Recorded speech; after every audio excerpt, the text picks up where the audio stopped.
The Arizona sun blazed high and cruel, pouring fire from the sky as Ruby Quinn pressed a dirt-smeared handkerchief to her cracked lips, her eyes burning from wind and sand. Before we kick off this adventure, don't forget to hit like on the video and let us know in the comments where you're watching from. She'd been damn foolish to think she could make this trip on her own, and now this desert was about to claim her as the price. It was 1885 when she'd left behind Boston's drawing rooms and suffocating rules to chase a notice for a school marm out in Redemption, Arizona territory. She was 22, tired of corseted afternoons, dull dinner parties, and her mother's endless parade of bland suitors. The West promised air purpose, maybe even a life she could call her own. But fate had dealt her a cruel hand. 2 days back, her stagecoach was ambushed. The driver was gunned down, the 2 old men riding with her crushed beneath the wreckage. Somehow Ruby had come through it alive, scraped and bruised but breathing. Only now she wandered parched and directionless, her canteen bone dry since yesterday. Her once elegant traveling dress clung in torn, filthy shreds. Her chestnut hair, once pinned up proper, hung in matted tangles down her sunburned cheeks. Then the wind rose and brought the storm with it. What started as a stiff breeze had grown into a wrathful beast. Sand screamed in her ears and scratched at her skin like claws. The world shrank to a swirling wall of dust. She couldn't see 3 feet ahead, didn't know east from west anymore. Her boots dragged through the grit as dunes piled against her skirts. "Help!" she cried into the gale, her voice lost before it even left her throat. "Please, someone!" But no one came. Her lips split and bled. Her throat burned dry as tinder. Her knees buckled, and she dropped into the sand. Maybe this was it. Maybe she'd die here, and no one would ever know her name. The same sun that scorched her now would bleach her bones. Just as her senses began to fade, Ruby thought she heard hooves. No, couldn't be.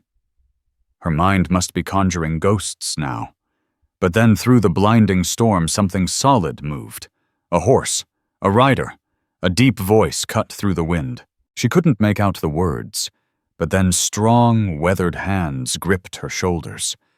She blinked up into eyes so blue they looked almost unreal beneath the dust-covered brim of a hat.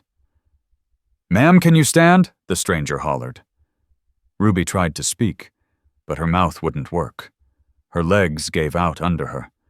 Without hesitation, the man slid from his saddle and crouched beside her, face to face now. "I'm getting you out of here," he said, his voice a firm, steady anchor in the chaos. "Just hold on to me." He took her hand, warm, rough, alive, and wrapped an arm around her waist to lift her. Her fingers clenched his like they were the only thing keeping her from falling through the earth. "My horse is just there," he said, nodding into the storm. "We've got to move fast." Ruby stumbled along beside him, her hand still locked in his. His grip was strong, unshakable, guiding her through the suffocating sand like a tether to salvation. "I'm gonna lift you up now," he told her, letting go just long enough to grab her at the waist. With surprising ease, he hoisted her into the saddle, then mounted behind her in one smooth motion, pulling her close as he took the reins. Ruby sagged against his chest, too weak to hold herself up. "I've got you," he murmured near her ear, his breath warm. "Just hang on." The horse began to move, and she felt his arm tighten around her, holding her upright. She couldn't see a damn thing, barely kept her eyes open from the sting, but somehow she trusted him. He knew where he was going. "What's your name, ma'am?" he shouted over the howl. She forced a whisper past her cracked lips. "Ruby. Ruby Quinn." "Miss Quinn, I'm Coulter Haze," he said. "My cabin's about 3 miles out. Think you can stay with me that long? I'll—" "Try," she rasped, "Lean on me if you need to," he told her. "I won't let you fall." The next stretch blurred into a storm-born dream, wind, sand, the creak of saddle leather, and the solid presence of Coulter behind her. Each time she drifted, it was his hand that pulled her upright, his voice that tethered her to the living. Finally, the wind began to calm. Through the dust, Ruby saw the vague outline of a small cabin tucked against a rocky ridge. A corral. A shed. "There she is," Coulter said, pulling the horse to a stop. "Ain't much, but it's solid. We'll be safe in there." He swung down and turned back to her, arms raised. When her feet hit the ground, her legs gave out, but he caught her before she fell. Without asking, Coulter, Haze, lifted Ruby Quinn into his arms. "I can walk," Ruby murmured weakly. "No need," Coulter said, already striding toward the cabin with her in his arms. "You've had enough of a trial today." The inside of the cabin was plain but tidy as a whistle.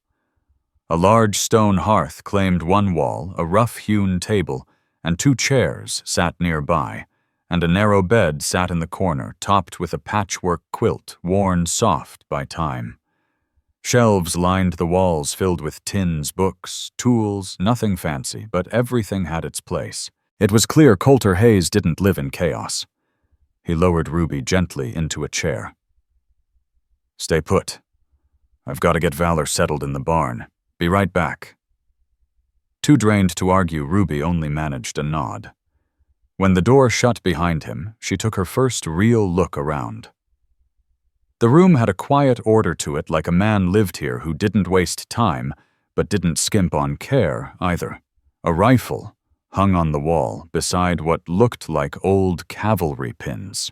Moments later, Coulter returned, brushing sand from his hat and coat before hanging them near the door. With his hat off, Ruby got her first clear look at the man who'd pulled her from death's edge. He was taller than she'd guessed, with a lean frame built by work, not gymnasiums. His face bore the sun's mark, creased and rugged, but not unkind. His dark hair was a bit long, falling near his collar, but tidy. He looked to be in his early 30s, though life in the territory could carve lines into a man faster than years ever could. "First things first," he said, crossing to a barrel in the corner. He filled a tin cup and brought it to her. "Small sips. Too fast you'll get sick."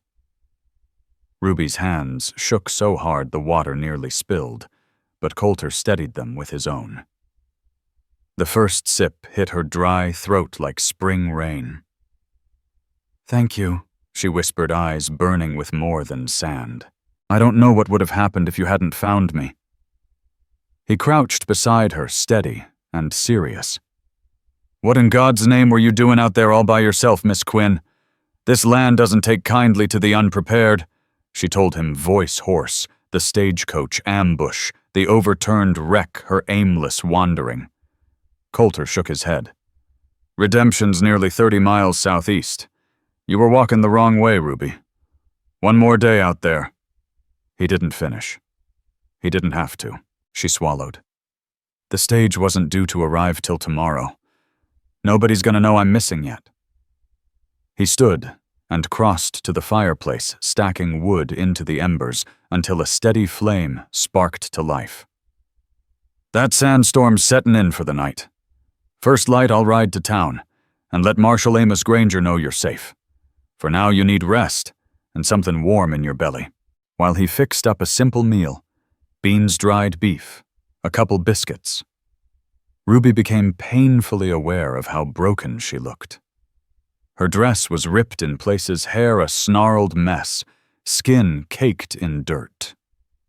She hesitated, then asked softly, "Is there somewhere I can clean up a bit?" Coulter nodded toward a folding screen in the corner. "There's a wash basin and pitcher behind there. I'll heat some water for you." While he stirred the fire again, Ruby tried to untangle her hair with her fingers, flinching at each knot. He brought her a steaming basin. "Take your time. Supper ain't ready yet." Behind the screen, she washed the grime from her face and hands, using a bar of pine-scented soap. No mirror, no brush, still. By the time she stepped back out, she felt almost like herself again. Coulter had set the table with 2 tin plates and cups. The smell of food filled the space like warmth. As they ate, Ruby stole glances at him over her plate. There was something steady about him, quiet, but grounded, a man who knew how to survive without needing to talk about it. "You been out here long?" she asked. 5 years in this cabin. 10 in the territory." Before that, his voice trailed. A shadow passed through his eyes. "I scouted for the 7th Cavalry." Ruby knew better than to press, and now she offered gently. "Horses, mostly. Train 'em for ranchers in the army. Break the wild out without breaking the soul if I can." He sipped his coffee. "I'll be teaching school in Redemption," she said, nodding. "Answered a notice from the town council. They've got a schoolhouse and books just need someone to teach the kids." "Town's grown some," he said. "When I first rode through, it was barely a saloon and a well. Now there's a church, a general store, and word is railroad might be coming one day." After supper, exhaustion hit Ruby like a blow. She sagged in her chair, and Coulter was on his feet instantly. "You need sleep. I can take the floor," she started. "No, ma'am," he said, holding up a hand. "That bed's yours tonight. You've been through hell." Too tired to argue, she let him help her settle beneath the quilt. The wind still howled outside, but the fire and the man beside it made the storm feel far away. "Mr. Haze," she said quietly, "thank you. Not just for pulling me out of that mess, but for everything since." He looked up. For this first time, his lips curved into a faint smile. "Get some rest, Miss Quinn. You're safe now," as sleep pulled her under. Her last thought was of his deep blue eyes and the way his hand had never let go of hers. Ruby woke to the rich smell of coffee and the soft sound of someone moving about. For a moment she didn't recognize the space, the feel of safety. Then it all rushed back: the storm, the rider, the cabin. Coulter Haze stood in the small stove, back turned, working over a pan. Morning light spilled through the single window, and the wind outside was finally still. Ruby slowly pushed herself upright, wincing as every muscle screamed in protest. "Mornin'," Coulter said, without turning his voice calm, as the coffee brewing on the stove. "How are you holding up?" She reached up, trying to smooth her tangled hair, suddenly self-conscious. "Better." "Thank you," she said. "Wouldn't be surprised if you're sore all over. You walked a hell of a long way before I found you." He turned around, then holding out a tin plate. "Hungry." The plate held fried potatoes and a slab of salt pork. It wasn't fancy, but to Ruby it tasted like salvation itself. Maybe it was just the fact she was alive to eat it. As they ate, Coulter spoke between bites. "I'll ride into Redemption today. Let Marshal Amos Granger know you're safe. That stage driver's probably already worrying when you didn't show." Ruby hesitated. "Will you tell them about the ambush? Those poor men?" He nodded solemnly. "I'll tell the Marshal. He'll pull a team together, recover the bodies, maybe figure out what happened. Do you remember the spot?" he asked. Ruby described the area as best she could, how there'd been a sharp bend in the road with a big rock that looked like a broken tooth. Coulter's expression darkened with recognition. 15 miles west, give or take. Probably Comancheros. That stretch has been bad for months." After breakfast, he brought her a basin of clean water, and to her surprise, a brush. "Belonged to my mama," he said almost sheepishly. "Never had the heart to part with it." Ruby took it gently, her voice soft.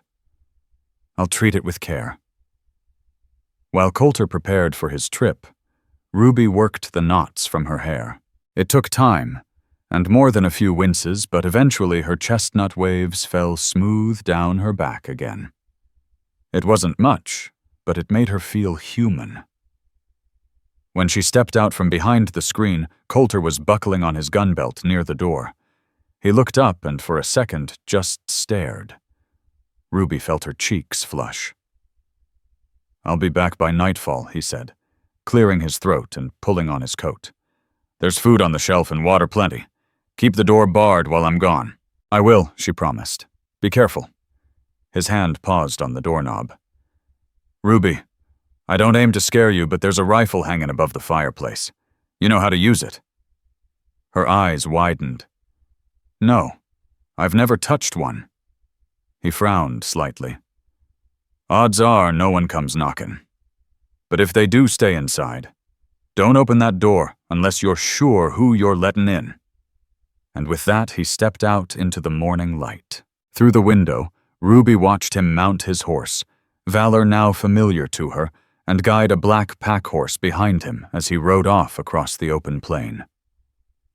His silhouette shrank to a dark speck on the horizon.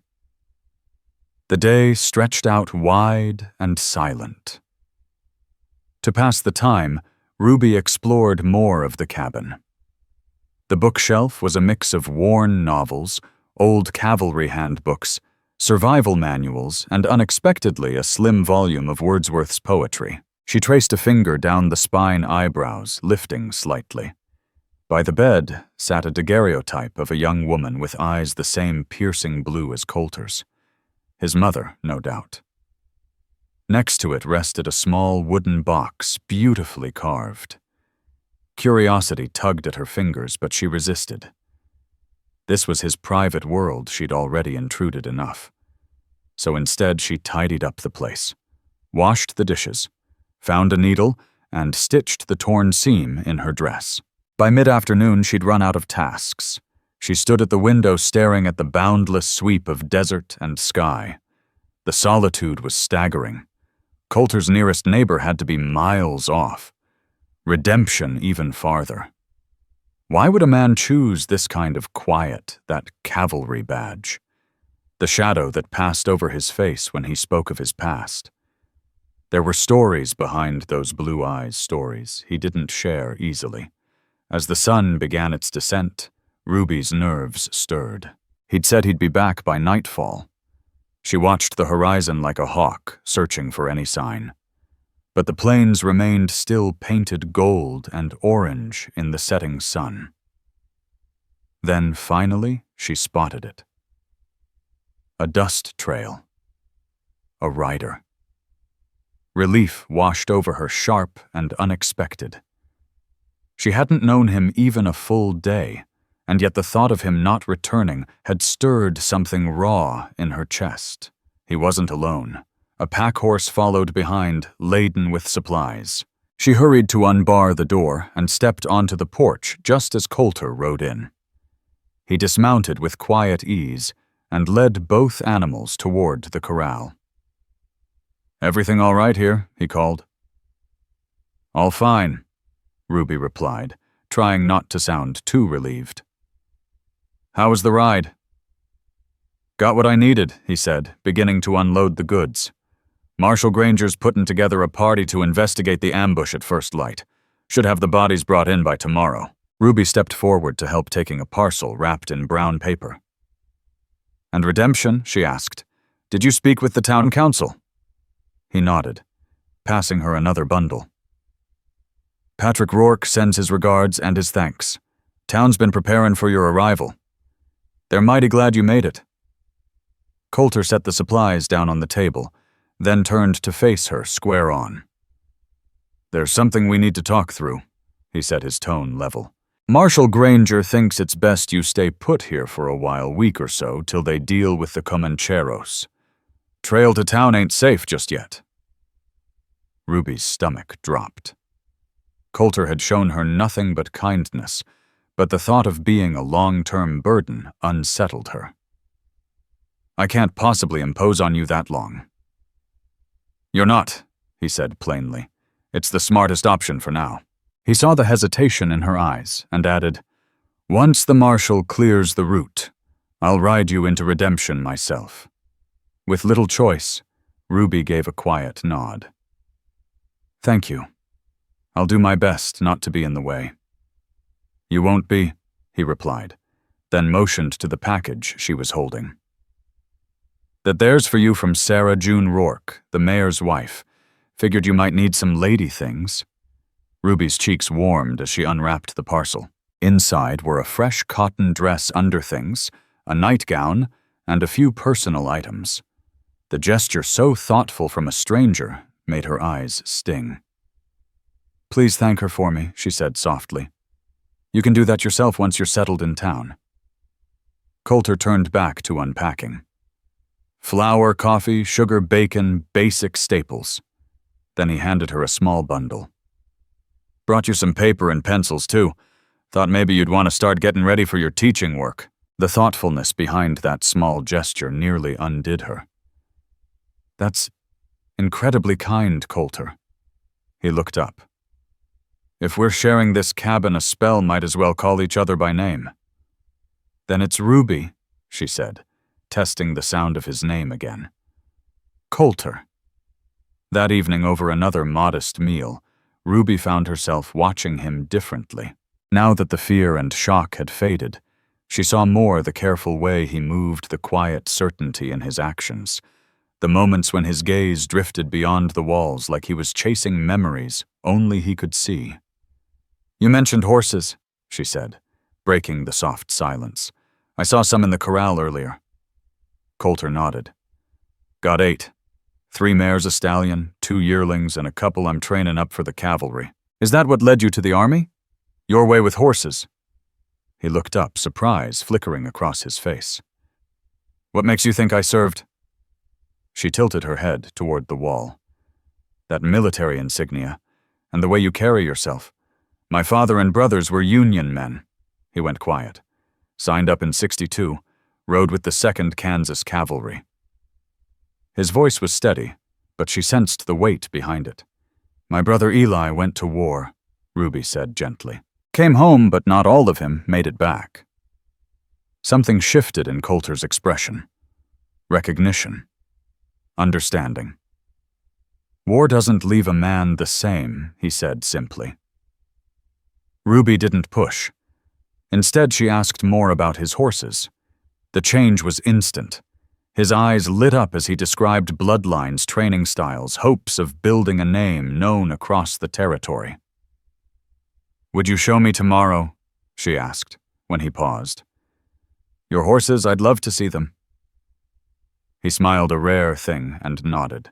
"Sure. The yearlings are promising good bone-smart eyes. Could be top cavalry stock with the right hands on 'em." Later that night, they readied for bed. Ruby took the bed again, despite protesting, and Coulter unrolled his bedding near the hearth. But sleep came slow. His presence calmed her, and that scared her more than being alone ever had. "Coulter," she whispered as he banked the fire, "I've been thinking. If you hadn't found me out there?" "But I did," he said gently, cutting her off. "No need to wonder about what didn't happen." She hesitated. "But why did you ride out in that storm? What made you look?" Coulter was silent for a long while. She began to think he wouldn't answer. Then, in the flicker of firelight, his voice came low. "Was riding the fence line before the wind picked up. Saw buzzards circle into the north. Figured something was off. Rode out and found what was left of your coach." Their eyes met across the cabin. Tracks led away small boot prints. Followed 'em as best I could before the wind started sweeping 'em clean. Storm was rolling in fast, but I couldn't just ride off knowing someone might be out there. "You risked your life for a stranger," Ruby said, awe in her voice. Coulter shrugged like it was no big thing. Most folks would have done the same, but they both knew that wasn't true. Not out here. Not in this land where people often chose survival over mercy. His choice had saved her life, and Ruby felt the weight of it in every quiet second between them. "Well, I'm mighty grateful you did," she said at last. "More than I can say. Good night, Coulter." "Good night, Ruby," he replied. Something in the way he said her name stayed with her soft and warm as she drifted into sleep. By morning, the storm had passed, leaving a sky so clear and blue it almost hurt to look at. After a quiet breakfast, Coulter kept his word and led Ruby out to the corral.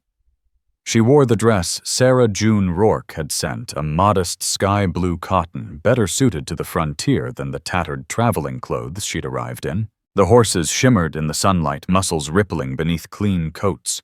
Ruby leaned on the fence, eyes wide with wonder. "They're beautiful," she whispered. Coulter gave a low click with his tongue, and a chestnut mare broke away from the others, stepping close with curious eyes. "This here's Penny," he said gently, patting the mare's nose. "She's the queen of the herd, 15 years old, and still the smartest creature I've ever worked with." Ruby watched him with quiet amazement, the way his hand moved over the animal's muzzle, the tenderness in his expression. "Would you like to pet her?" he asked, catching the look in her eyes. "Could I?" Ruby stepped forward hesitantly. "I've never really been close to a horse before. Not like this. Back in Boston, we only saw them pulling carriages or already saddled up."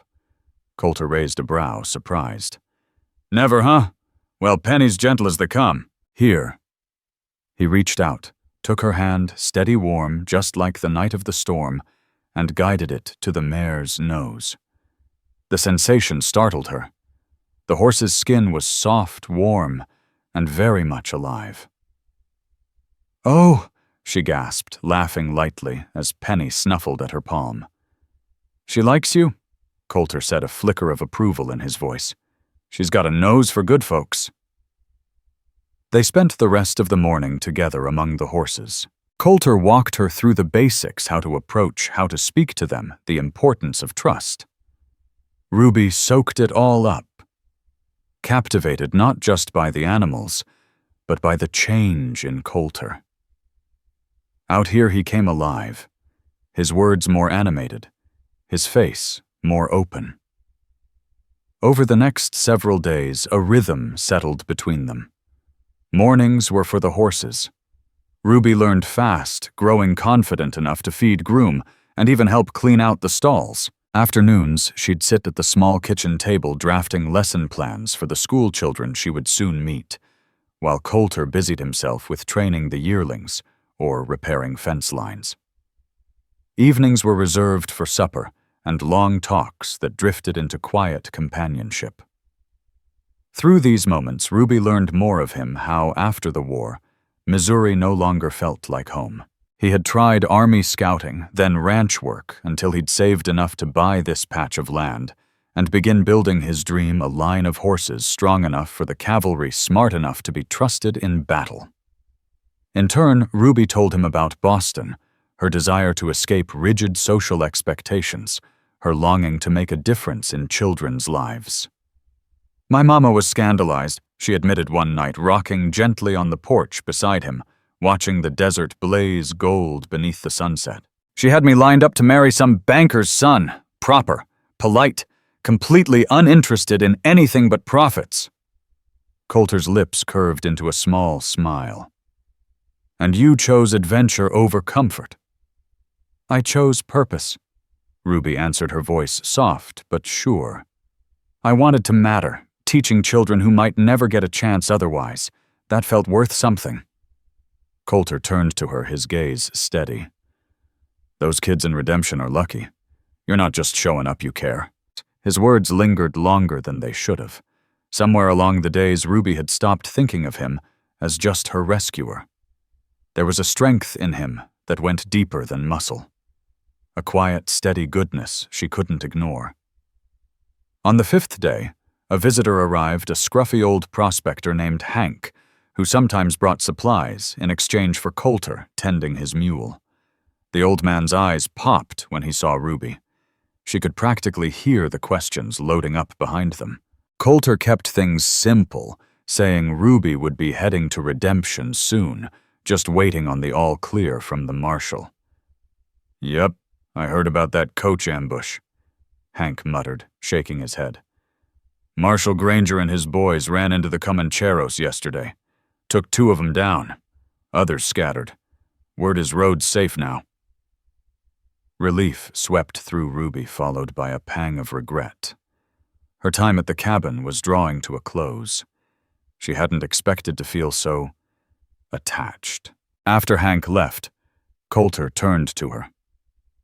"If the road's clear, I can take you to town tomorrow. Folks will be glad to meet their new teacher."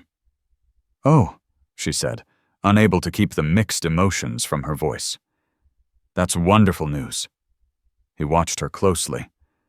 "Unless you'd rather wait a day or two. Make sure." Was that hope she heard? She didn't dare guess. "I've taken enough of your hospitality," she said at last, careful with her tone. "Tomorrow's fine." That night, something between them shifted. The easy back and forth of their evenings gave way to silence, full of things neither dared speak. Ruby packed her few belongings slowly. Her patched-up travel dress, the supplies from Sarah June, her lesson notes. When she finished, it didn't look like much. Certainly not enough to show what this time had meant. Across the room, Coulter's voice broke the stillness. "Ruby, I've been thinking." Her heart skipped. "Yes?" "Redemption's only 3 hours from here," he said almost awkwardly. If you'd like, I could come visit now and again, see how things are going." A smile lit her face before she could stop it. "I'd really like that," Ruby said softly. A visible wave of relief passed over Coulter's face. "Good. I'm glad."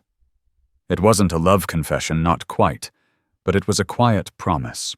A hope neither had voiced until now that whatever had sparked between them out there in the wild was worth holding on to. At sunrise the next morning, they set off for Redemption. Coulter had insisted Ruby ride Penny, the gentle mare he trusted most, for a smooth journey. He took the reins of another horse, loaded down with her small bundle of things and some goods he needed to trade in town. As they rode side by side across open country, Coulter pointed out ridges, watering holes, even a distant hawk riding the wind, and Ruby soaked it all in eager asking questions like a child discovering a new world. "There she is," he said, finally motioning to a quiet valley below, where wooden buildings dotted the land. "That's Redemption. Ain't much yet, but it's growing every day." As they neared town, Ruby could see more detail: dirt roads, a little white church with a steeple, and folks milling about on porches or stepping out from shops, their eyes drawn toward the pair of riders. They stopped in front of the Redemption Hotel and Dining Hall. The big front doors flew open, and a stout, balding man in a scuffed-up suit hustled down the steps. "Miss Quinn, I reckon I'm Patrick Rourke, the mayor.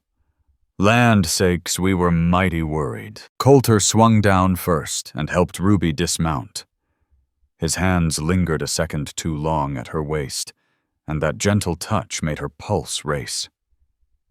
"Mr. Haze told us what happened," Mayor Rourke said, shaking Ruby's hand with both of his.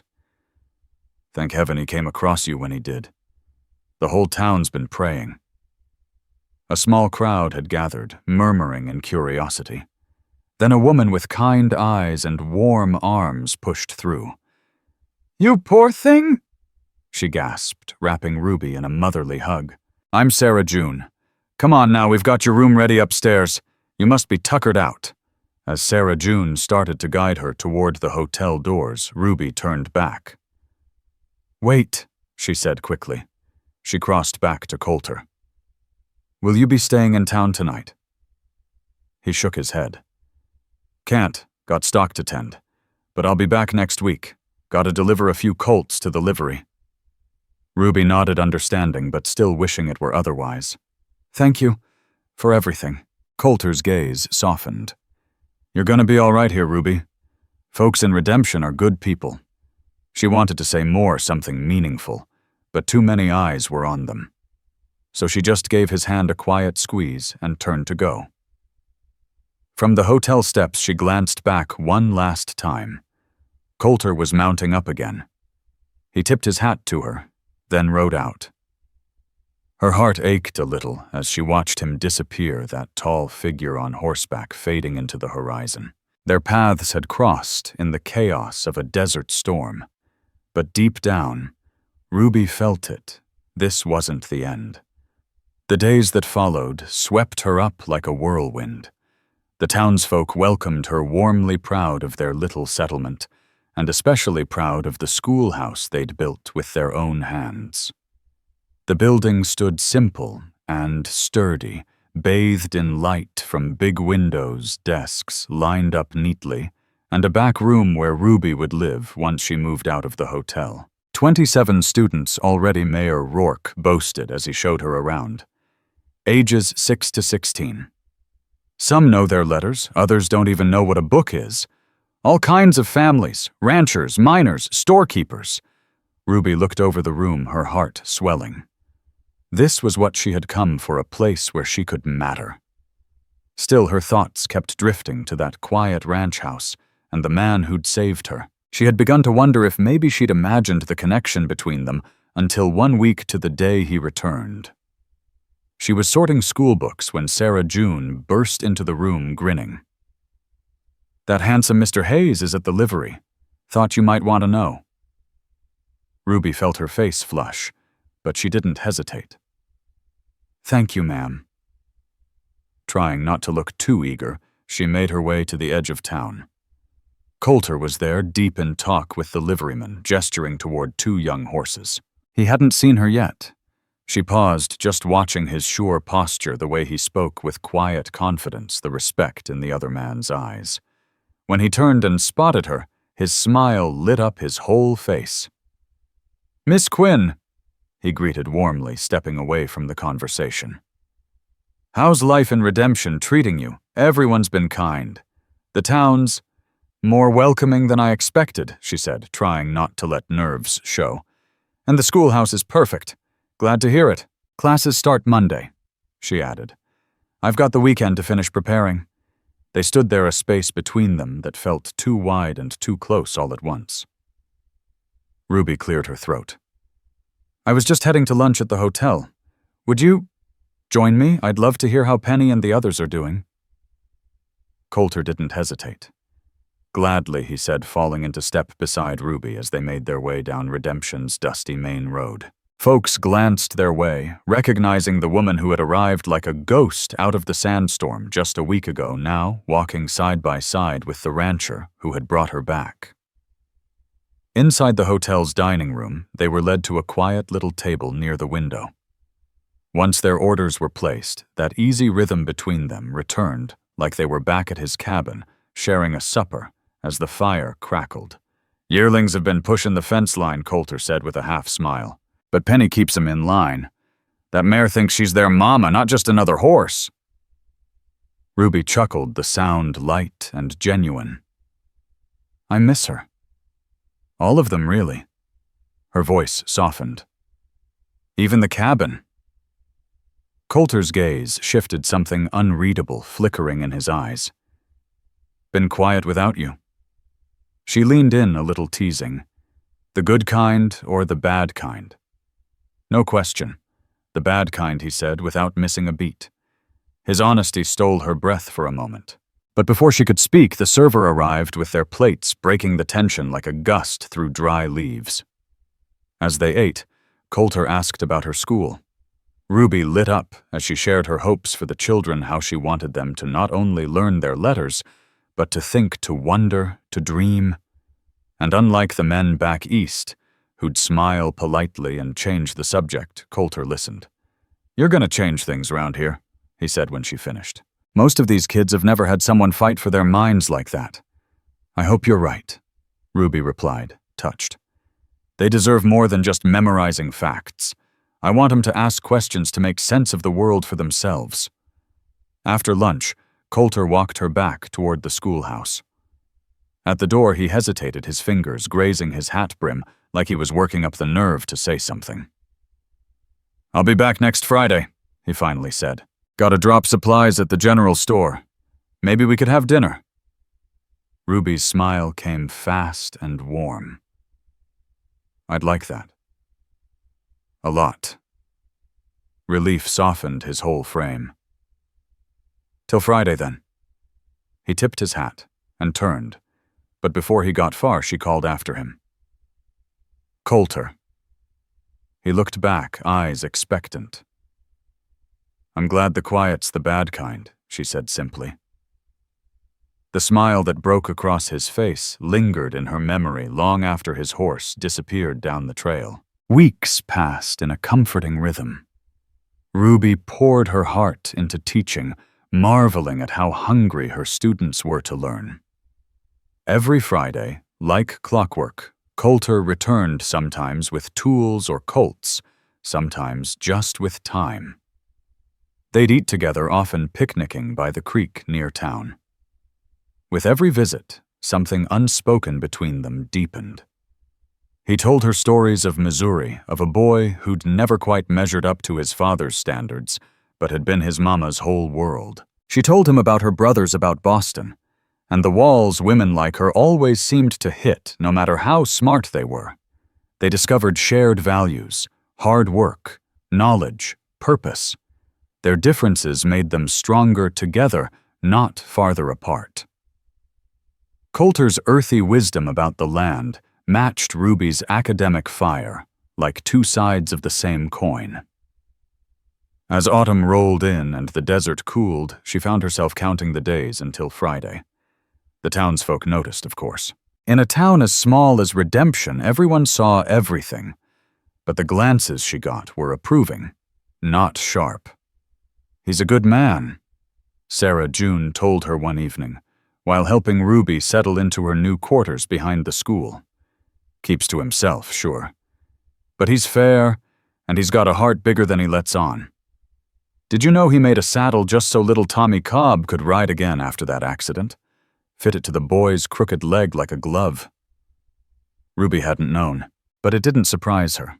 Her new home, modest, just 2 rooms, felt like freedom. A bedroom and a small kitchen sitting room. The town council had furnished it plain but neat, and Ruby filled it with what little she had, her books.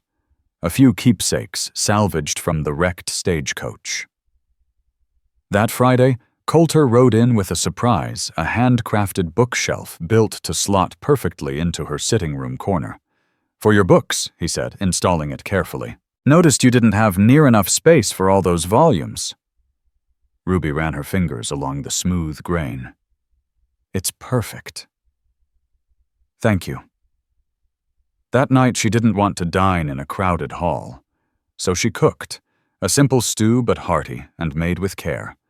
She was nervous more than she let on, but when they sat down together in her tiny home, just the two of them across a small table, something settled between them, like they were no longer circling something unnamed. They were choosing it.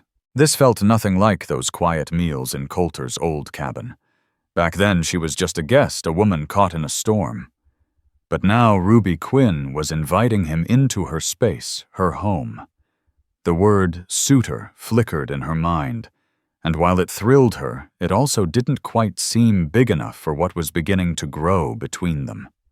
"I've been thinking," Coulter said, lingering with her over coffee, the scent of stew still hanging in the warm air. "The ride between my place and Redemption takes too much out of my week time I ought to spend working horses." Ruby's heart pinched. Was he saying he'd come around less? But then he added casually, like it wasn't the kind of sentence that could rearrange someone's world. "There's good land just a mile out of town. Patrick Rourke said it might be up for lease. Fair price, too." Hope rushed in so fast it made her dizzy.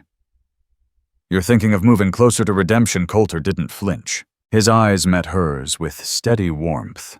"I'm thinking about moving closer to you." The quiet certainty in his voice knocked the air right out of her lungs. They hadn't spoken of feelings, not outright, but those feelings had been there building, stretching between them, like a line drawn tight. "Coulter," she started, but the words dried up. He reached across the table, taking her hand into his rough, warm grasp, his thumb brushing soft circles against her skin. "I know this is quick," he said, voice low, eyes unwavering. "Maybe too quick for folks back east. But time don't tick the same out here?" I care for you, Ruby, more than I thought I could not after the war, not after all of it. She turned her hand, lacing her fingers with his. I care for you too, she whispered. Something in Coulter's shoulders eased his smile. Holding more than just relief, it held joy. Then I'll speak to Rourke tomorrow. When he walked her to the door, he hesitated beneath the glow of her lantern, then leaned in slow. His kiss was tender, reverent, like a vow he hadn't spoken aloud yet. It made Ruby's heart ache in the best way. A beginning. As winter crept into the Arizona territory, Coulter set the plan in motion. He leased the patch of grazing land just outside Redemption and started building nothing fancy but solid, a house, stables, a place meant for living, not just surviving. Weekends he'd ride into town, splitting his hours between hammering wood and spending time with Ruby. The rest of the week he returned to his cabin to tend the herd until the new land was ready. Folks in town started taking notice. The solitary horseman who once kept to himself was now joining church on Sundays, sitting in the back pew while Ruby sang with the choir. He showed up at socials, even lent a hand mending the church roof. Coulter Haze was quietly becoming part of Redemption's heartbeat. For Ruby, those cold months were wrapped in warmth. Her classroom filled with laughter and eager minds. Parents whispered about how Miss Quinn could get even the shyest child to read aloud or scribble numbers proudly on the board. And every Friday afternoon, when Coulter rode into town with the wind in his coat, and that smile meant only for her, her heart never failed to leap. By spring, the new homestead stood tall. The day before he planned to move his horses, Coulter invited her to see it. They rode double on Valor, her arms around his waist, her seat steady after months of lessons. The house sat on a gentle rise above a stream larger than his cabin, wrapped with a porch and flanked by sturdy corrals. When he helped her down, she turned in place to take it in. It's beautiful, Coulter, she said. You've built something real here. You want to see inside? He asked, his voice tinged with a rare kind of nervousness. The rooms were simple, but well thought out. Big windows pulled in golden light and views of the valley. A stone fireplace anchored the main room. Some of the furniture bore Coulter's craftsmanship, others had clearly come from a skilled hand in a neighboring town. This here's the kitchen, he said, guiding her through the bright space. A brand-new cast-iron stove stood against the wall, and in here, he opened a door to the bedroom. Morning sun would pour through the wide east-facing window.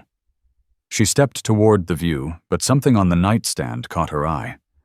A small wooden box carved with intricate patterns she recognized instantly, identical to the one she'd seen months ago in his cabin. Coulter followed her gaze. His voice dropped. I've carried that box since the war, he said.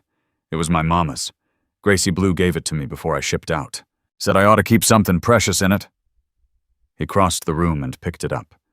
For years it was empty. Nothing in my life ever felt worth putting in it. Then his eyes met hers. Not till now. Slowly he lifted the lid. Inside, nestled in a bed of deep velvet, lay a simple gold ring. One perfect little diamond, no frills. Ruby Quinn, he said, voice steady but thick with meaning. From the moment I pulled you out of that storm, you've been the light I didn't know I needed. I built this house hoping maybe someday it'd be our home. He held the ring out to her. Will you marry me? Tears burned her eyes, but her smile broke through like sunshine after rain. Yes, she whispered, then stronger, louder. Yes, yes, Coulter. Yes. She barely got the words out before he slid the ring onto her trembling finger and pulled her into his arms. The kiss that followed said everything, every hope, every promise of what lay ahead. 2 weeks later, they stood before the whole town inside Redemption's humble little church. Folks filled the pews elbow to elbow to see the schoolmarm who'd captured the heart of the loner who once rode alone. Sarah June Rourke had arranged a cascade of wildflowers for the altar, and Patrick Rourke himself took Ruby Quinn's arm, walking her down the aisle with quiet pride in place of the father who wasn't there. Coulter Haze waited under the arch, dressed in a brand-new black suit. His hair, normally tousled by the wind, had been combed neatly for the occasion. And when Ruby reached him, when their eyes locked, she nearly lost herself in the look he gave her. Awe, devotion, and a kind of gratitude that cracked her heart wide open. "Dearly beloved," the preacher began. But Ruby heard none of it. Her world had shrunk to Coulter's hand steady in hers, the same hand that had reached for her through a wall of sand months ago. Their vows were short, sincere. Coulter's voice didn't waver as he pledged to love and protect her for all his days. Ruby's voice caught with emotion, but her words were just as certain. "I now pronounce you husband and wife," the preacher said. "Mr. Haze, you may kiss your bride." And Coulter did softly, reverently. The church filled with cheers and stomping boots. The celebration that followed at the Redemption Hotel lit the whole town with joy. The womenfolk had laid out a feast like no one had seen in years, and someone had even wrangled a fiddler from a nearby settlement.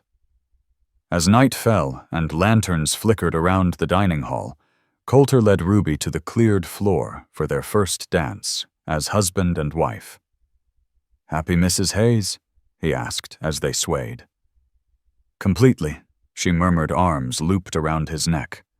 The gold ring on her hand caught the soft light a perfect match to the peace blooming in her chest, though I still can't believe how far I've come since I boarded that stage out of Tucson. For the better, I hope.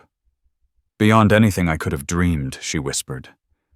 Her gaze found his blue eyes, the same eyes that had met her in the storm. Even getting lost was worth it, if it meant finding you. That night, once the last guest had drifted off, and the fiddle tunes faded into the desert air, Coulter drove their wagon to the new house. When they arrived, he scooped Ruby into his arms and carried her across the threshold, heart pounding. Oil lamps cast a golden glow across the quiet rooms. In the bedroom, Coulter's hands trembled slightly as he worked the buttons of Ruby's dress. Every motion was tender, reverent. Their union that night was both fierce and gentle, the meeting of two souls who had walked through fire to find each other. Afterward, Ruby lay curled against his chest, listening to the steady thump of his heartbeat. "I've been thinking," she said, voice hushed. About fate, or God, or whatever name you want to give it," she said, propping herself up to look at him. "If that stagecoach hadn't been attacked, if I hadn't gotten lost, if you hadn't gone chasing those buzzards, we never would have crossed paths," Coulter finished softly. Exactly. So many things had to go wrong for this us to go so right. He tucked a strand of hair behind her ear, thoughtful. Gracie Blue used to say the Lord works in strange ways. Maybe the roughest roads are the ones that lead us home. Ruby smiled and settled back into the warmth of him. "As long as you're on that road with me, I'll follow it anywhere." Spring rolled into summer, and Ruby and Coulter settled into a life that felt more like a blessing than anything either of them had dared hope for. Each morning she'd wake to the scent of coffee and the distant thud of hooves, Coulter out with the horses. They'd share breakfast, then part she to the schoolhouse, he to the stables. Evenings were their own, filled with laughter, conversation, and the kind of quiet that only belongs to those who know they've found there forever. They'd sit on the porch, hand in hand, as the Arizona sun painted the desert sky in hues too wild for words. Coulter's horse business began to take off. Word spread fast. His stock was strong, well-trained, and reliable. An officer from Fort Huachuca rode in one day and left with a promise for 10 mounts. Ranchers from as far as Tucson sought his help with difficult horses. A wealthy mine owner even ordered a matched carriage team for his wife. Ruby, for her part, kept teaching, but became Coulter's right hand. She balanced ledgers, wrote up flyers for newspapers, and crafted elegant letters to out-of-town buyers that captured not just Coulter's skill, but his honesty. "We make a good team, you and me," Coulter said one night, as she scribbled a response to a rancher in California. She grinned up at him. "Your hands, my words. Unstoppable." As the air turned crisp and another autumn edged close, the anniversary of their meeting, Ruby began to suspect something had changed. Her monthly cycle missed not once, but twice. She went straight to Sarah June Rourke, who had brought nearly every child in Redemption into the world. The older woman's kind smile confirmed it. That evening, when Coulter returned from a nearby delivery, Ruby met him on the porch, her heart racing. "You look like you're holding in a secret," he teased, hanging up his hat. "I am." She took both his hands in hers. "Coulter, we're gonna have a baby." He froze. Then, like thunder after a lightning flash, his face lit up. "A baby? Are you sure?" When she nodded, he let out a whoop so loud it spooked the horses. He grabbed her by the waist, spun her in the air, then set her down quickly, suddenly concerned. "Wait, was that okay? I didn't hurt you, did I?" Ruby laughed, heart bursting with joy. "We're just fine." Coulter chuckled softly. "Ruby, you're tougher than a mule, and twice as stubborn," he said, lying beside her, with his hand resting gently over her belly. It had become a familiar gesture in recent weeks, one that carried comfort and quiet hope. "Boy or girl don't matter none to me," he murmured, his voice low and tender. "Just healthy. Just happy." Ruby reached up and brushed his cheek. "And with your eyes, I hope," she whispered. "I fell for those the moment I saw him through the dust." As her belly grew rounder, so did Coulter's protectiveness. He insisted on driving her into town each day, no matter how much she protested. He built a cradle from polished pine, hand-carved with galloping horses.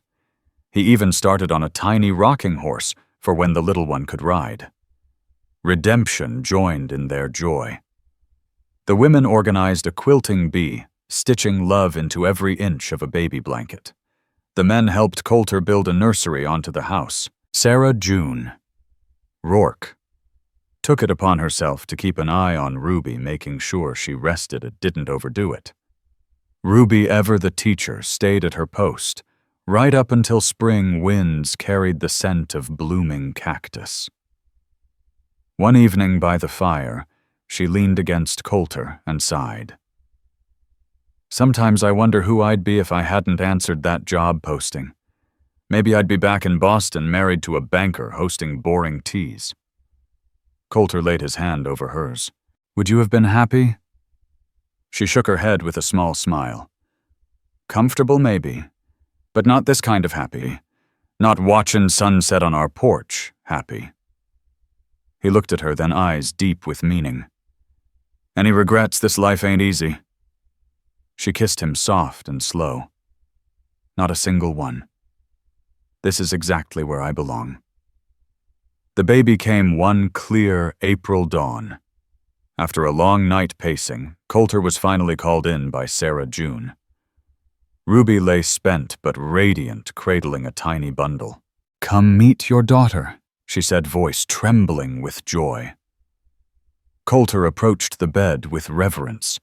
She pulled back the blanket to reveal a little face, blue eyes blinking up at him. "She's perfect," he breathed. "Just like her mama." They named her Josie Bell for the grace she brought into their lives. She had her father's eyes, her mother's delicate features, a perfect mix. Years passed in a blur of laughter and hard work. The horse business boomed. Coulter hired 2 local boys to help train and care for the stock. Ruby went back to teaching part-time baby Josie, often nestled in a cradle near her desk. The older students doted on her. When Josie turned 2, Ruby gave birth again, this time to a son they named Luke Haze, after Coulter's father. His arrival wasn't easy.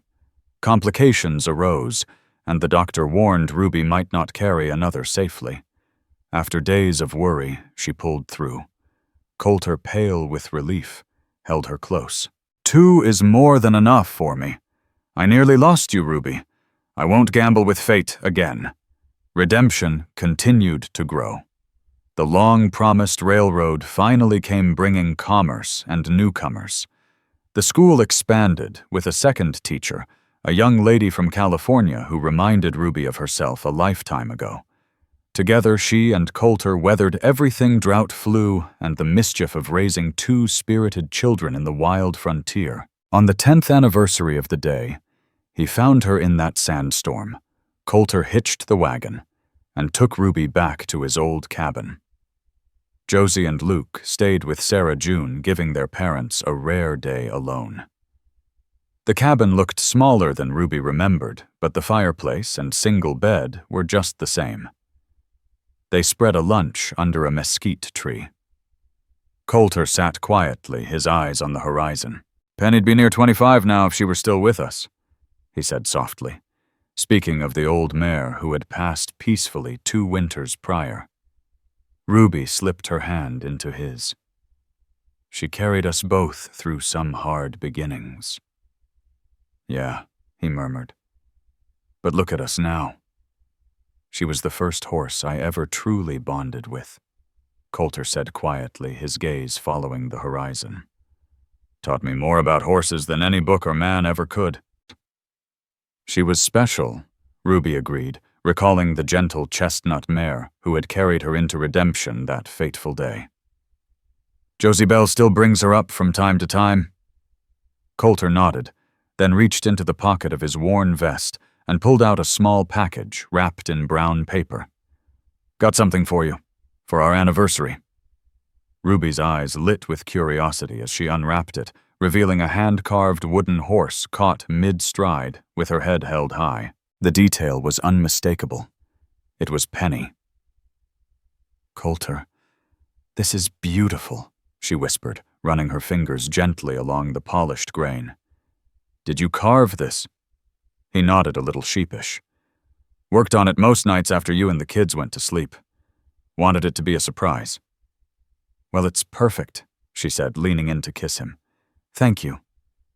"She brought us together in a way," he said softly, his arm wrapping more tightly around her. "Felt right to remember her today."